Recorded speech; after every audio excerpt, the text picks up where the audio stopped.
नमस्कार दोस्तों। मध्य प्रदेश सरकार ने एक बहुत ही बड़ा नियम लाने की कोशिश अभी जारी है। मध्य प्रदेश गवर्नमेंट एक एक्ट लेकर आना चाहती है जिसका नाम है कोचिंग रेगुलेशन एक्ट। हालांकि मैं बता दूं कि अभी ये एक्ट आया नहीं है, इसके ऊपर विचार चल रहा है। जब भी कोई एक्ट आता है देश के अंदर तो उससे पहले उसका एक ड्राफ्ट, एक ढांचा बनाया जाता है जिसे बिल बोला जाता है। उस बिल को, क्योंकि अगर वो स्टेट में लागू हो रहा है, विधानसभा में लागू हो रहा है ना, तो विधानसभा के जो दोनों हाउसेज होते हैं वहां पर उन्हें रखा जाता है। अगर वहां से अप्रूव हो जाता है तो गवर्नर के पास में रखा जाता है। वहां से अप्रूव हो जाता है तो फिर वो एक्ट बन जाता है। अगर कोई ऐसा एक्ट आ रहा है जो पूरे देश के अंदर लागू होगा तो वो विधानसभा में पास नहीं होता, भारत की संसद पार्लियामेंट के अंदर पास होता है। यहां पर जो हम बात करने वाले हैं इस वीडियो के अंदर, वो हम बात करने वाले हैं कोचिंग रेगुलेशन एक्ट के बारे में, जिसके थ्रू मध्य प्रदेश की जो कोचिंग संस्थान है उसके ऊपर लगाम लगाम लगाई जाएगी। आखिर इसमें क्या क्या नियमों के ऊपर बातचीत करी जा रही है, बड़े ध्यान से देखिएगा। मध्य प्रदेश सरकार ये बोल रही है कि मध्य प्रदेश के अंदर कोई भी कोचिंग बिना रजिस्ट्रेशन के नहीं चल सकती। अगर आपको कोचिंग चलानी है तो आपको रजिस्ट्रेशन करवाना जरूरी है, पहली बात। दूसरा, अगर कोचिंग के अंदर कोई भी अध्यापक टीचर पढ़ाएगा तो वो टीचर खुद कम से कम 10th पास होना चाहिए, 10वीं पास होना चाहिए। 16 से कम उम्र के लोगों को, बच्चों को कोचिंग में नहीं पढ़ाया जा सकता। कोचिंग के अंदर सिर्फ वही विद्यार्थी पढ़ेंगे जिनकी उम्र 16 वर्ष या उससे ज्यादा है।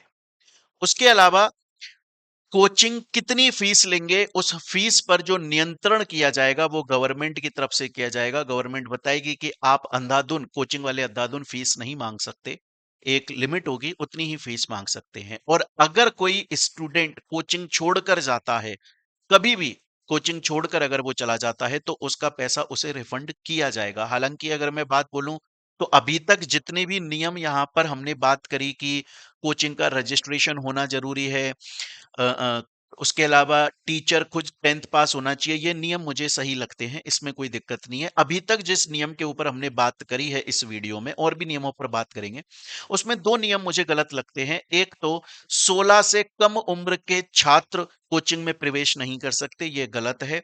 क्योंकि आज के टाइम पर सरकारी स्कूलों की हालत बहुत ज्यादा खराब है। इवन मैं आपको ये भी बताऊंगा अभी कि नीति आयोग की एक रिपोर्ट निकल कर आई है जिसमें 10 साल में 90,000 से ज्यादा, एक्यूरेट बात करें तो 94,000 सरकारी स्कूल बंद हो गए। तो जब सरकारी स्कूल बंद हो रहे हैं और अगर आप कोचिंग्स में बच्चों को नहीं जाने दे रहे हैं तो बच्चा जाकर आकर पढ़ेगा कहां पर।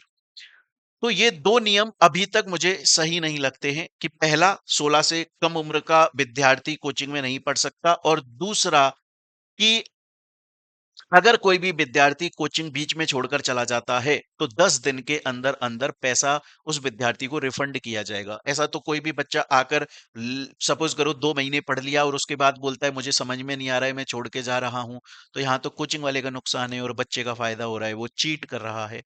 लेकिन अगर कोई छोड़कर चला जाता है विद्यार्थी तो 10 दिन के अंदर अंदर कोचिंग को वो पैसा वापस करना पड़ेगा, विद इंटरेस्ट वापस करना पड़ेगा।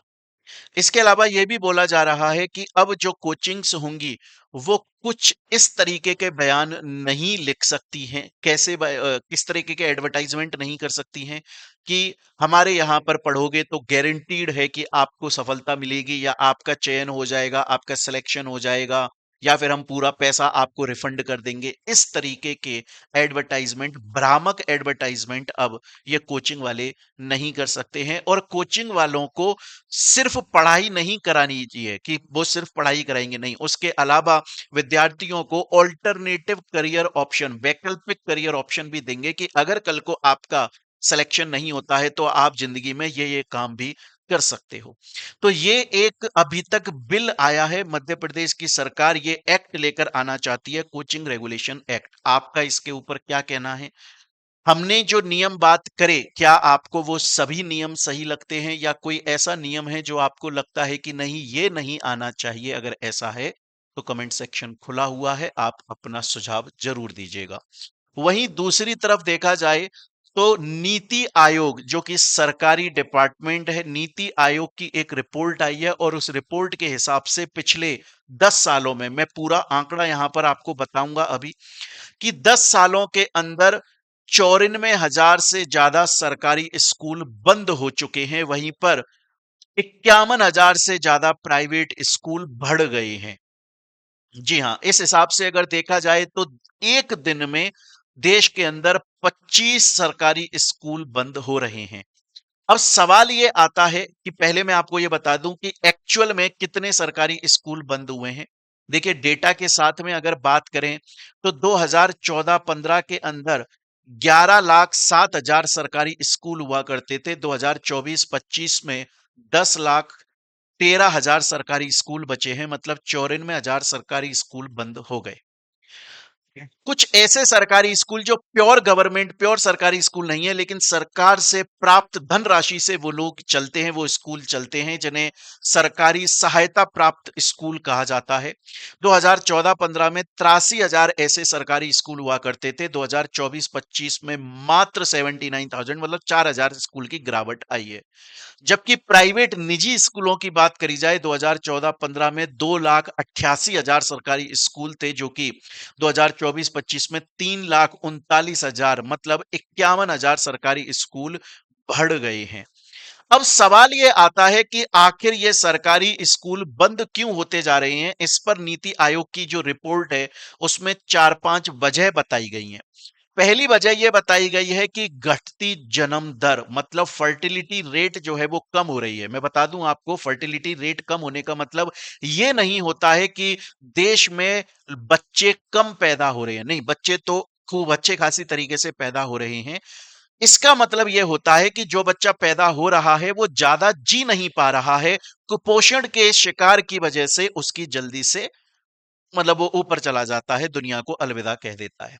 उसके अलावा यह भी बोला जा रहा है कि ज्यादातर सरकारी स्कूल अगर आप देखोगे तो देश के गांवों के अंदर होते हैं, ताकि गांव के जो विद्यार्थी हैं उनको प्राथमिक शिक्षा मिल सके। लेकिन वहां के रहने वाले जो लोग हैं, मतलब बच्चों के जो माता पिता हैं, वो रोजगार की वजह से गांव से पलायन कर रहे हैं, माइग्रेशन कर रहे हैं, शहरों में आ रहे हैं, और शहरों में आकर अंततः वो प्राइवेट कॉलेजेस के, स्कूल्स के अंदर अपने बच्चों का दाखिला करा देते हैं। और उसके अलावा जो मेन वजह है, वो मेन वजह यह बताई जा रही है कि सरकारी स्कूलों के अंदर जो बड़ी क्लासेस होती हैं, मतलब 5वीं से ऊपर की जो क्लासेस होती हैं, अगर सरकारी स्कूलों में देखोगे तो वहां पर शिक्षा की जो क्वालिटी है वो उतनी सही नहीं रहती है। टीचर खुद उतना ज्यादा पढ़ा लिखा नहीं रहता है, इसलिए 5वीं क्लास से ऊपर के बच्चों को सही तरह की शिक्षा नहीं दी जा पा रही है। ये नीति आयोग की रिपोर्ट ने बोला है। और दूसरी तरफ मध्य प्रदेश के अंदर कोचिंग रेगुलेशन एक्ट लाया जा रहा है, जहां पर कोचिंगों के ऊपर पाबंदी लगाम लगाई जा रही है।